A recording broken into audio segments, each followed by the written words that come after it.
Good evening and thank you for joining us for KREM News at 5 tonight. I'm Mark Hanrahan. We're glad you're here. I'm Whitney Ward. It is a big day for basketball in Spokane today because tonight will be Drew Timme's last game in the kennel with the Gonzaga Bulldogs. And at the high school level, the State B tournament is currently underway at the Spokane Arena. Tonight we are bringing you team coverage of these two big events. Our Travis Green is at the kennel at this hour ahead of tip-off tonight, while our Nathan Hyun is at the Spokane Arena as teams across Washington compete for the state championship. We're starting things off with Travis, and how's it looking at the kennel right now? Travis?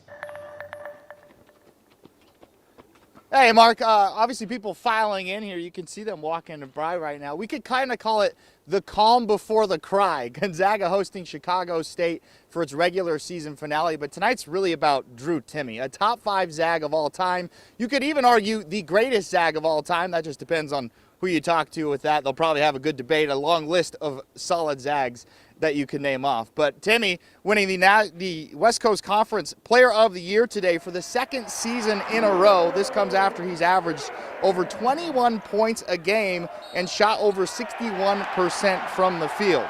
This honor comes just days after Timme told The Athletic that he would not be returning to Gonzaga after this season. And today on his Gimme Timme podcast, a video was released explaining his decision on tonight being his final game in the kennel. It's kind of been something that a lot of people have been asking me about, like, are you coming back for the 5th year? Like, what are you doing? And I've kind of just been telling everyone, like, nah, I'm done.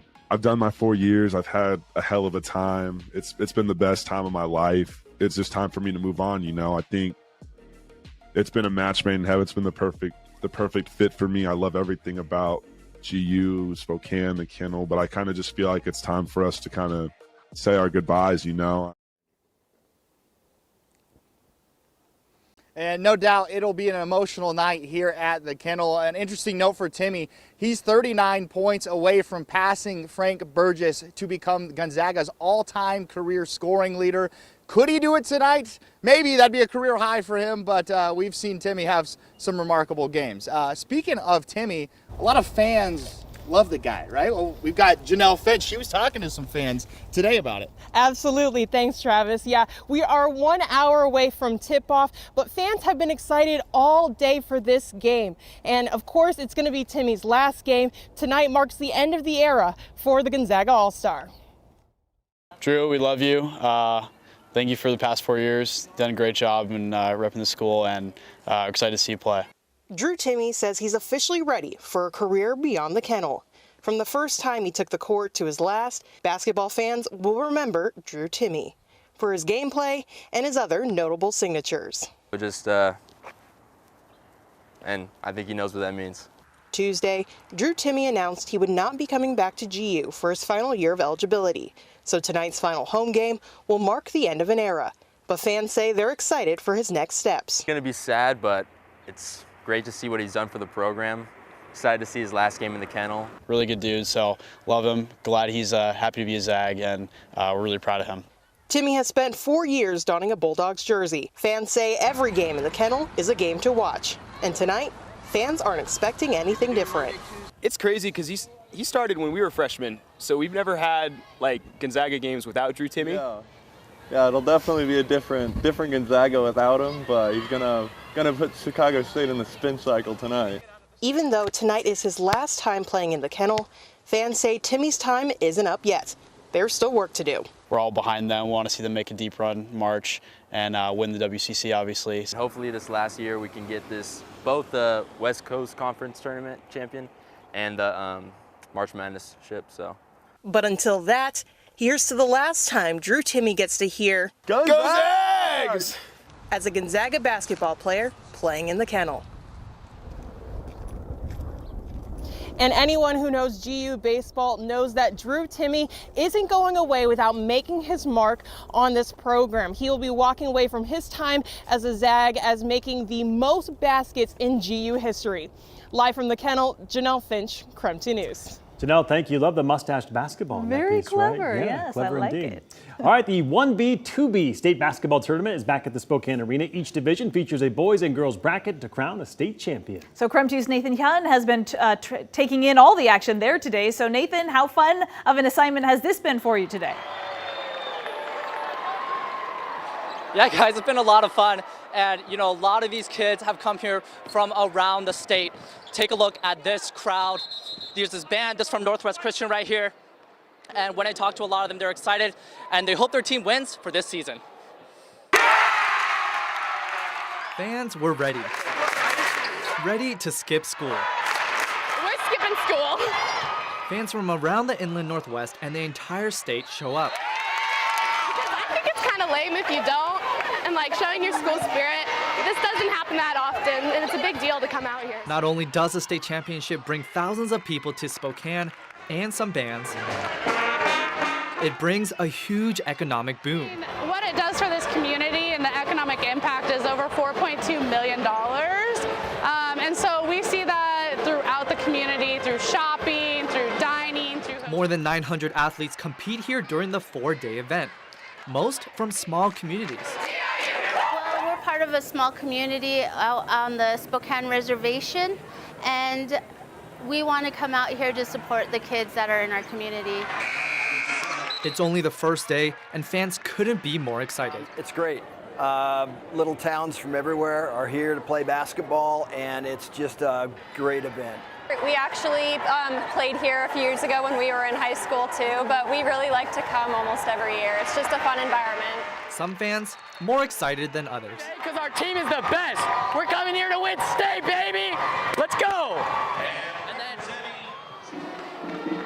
So this tournament will go until Saturday when the eventual champion for each division will be crowned. Tickets are $14 a day, but if you want the 4-day pass, that's $50. Live in Spokane, Nathan Hun, KREM 2 News. All right, Nathan, thanks very much. What a fun time right now. Yeah, to be a high schooler. Oh, again, my right? goodness. All right, well, we woke up to quite a bit of snow yesterday. We got a little bit of a break, but now it sounds like there's more on the way. Yeah, Chief Meteorologist Jeremy Legoo joining us with maybe the good news, Jeremy? What's the good news? We're in meteorological spring now. Oh, right? yeah. I was thinking you were talking about more snow. Oh, that too. Yeah, let's do it. More snow in the forecast. I'm sorry, everybody. Yeah, I'm just gonna look at it like, hey, let's just enjoy this, because if we don't, it's gonna be kind of miserable. Right now, temps sit in the mid-30s as clouds take over. It's still warm enough to melt quite a bit of snow, but we've got even more on the way. Now, there are a couple of silver linings here, but winter weather advisories are in effect for Northeast Washington and much of North Idaho. In the mountains, the better part of a foot of snow. Down low, 1 to 3 inches. And that's going to be the case even here in Spokane, but I think we're on the inch or less side of things. A little bit of cloud cover filtering in now and a first little shot of moisture, but we're going to see that moisture grow more widespread. I think we see our rounds of snow start early tomorrow morning and then continue through, say the middle of the day before starting to taper off. Tomorrow in the middle of the day, widespread wind gusts out of the west and southwest at about 35 to 40 miles per hour means it is going to be rather breezy. Next few days, breezy, and then, well, chances of snow sticking around Friday and Saturday as well. Sorry. All right, Jeremy, thank you very much. We'll check back in with you later in the broadcast. Well, tonight we now know that convicted killer Nathan Beal will now likely spend the rest of his life in prison. This morning, a judge sentenced him to 35 years in prison for killing a Spokane man who was living on the streets in 2020. Prosecutors say Beal killed Andrew Bull for practice before he also then killed his ex-wife. He's already been sentenced to 31 years for her murder, and now he faces a combined total of 66 years in prison for both murders, but with credit for time already served. Now, the victim's sister today told the judge Andrew was not just a homeless person. He had a family who loved him dearly. I lost not only my brother, but my best friend. I lost the one who would give me hugs that still to this day we call an Andrew hug. The defendant also made a statement insisting that he's innocent. He is also appealing this case and the murder conviction for his ex-wife's death. We'll hear more from the victim's family and from Beal coming up tonight on KREM 2 News at 6. Well, this week we are highlighting the life and legacy of Spokane activist Sandy Williams. Sandy Williams died in a float plane crash last year in the Puget Sound. A big part of Sandy's advocacy was the Black Lens, the paper that she started in 2015. Many people were afraid that after her passing, the Black Lens might go away for good, but thankfully that has not been the case. I hadn't told the family, I hadn't told anyone, but this is what I was going to do. I wasn't going to let it die. That didn't mean I was going to run it. It meant that I was going to do all the blocking and tackling so that whoever wouldn't have to worry about some things. Rob Curley, editor of the Spokesman Review, knew how special the work Sandy Williams was doing with the Black Lens long before he met her. During the Black Lives Matter protest, Curley reached out to Sandy to begin running the Black Lens in the Spokesman Review. Eventually, it became a monthly, then a quarterly partnership between the two papers. Now, with the blessing of Sandy's family, funding through grants, and the helping hand of Gonzaga, the Black Lens will be back in publication soon. And if you would like to watch our full special for a half an hour, Sandy's story celebrating a civil rights activist, you can watch that on the KREM 2 Plus app.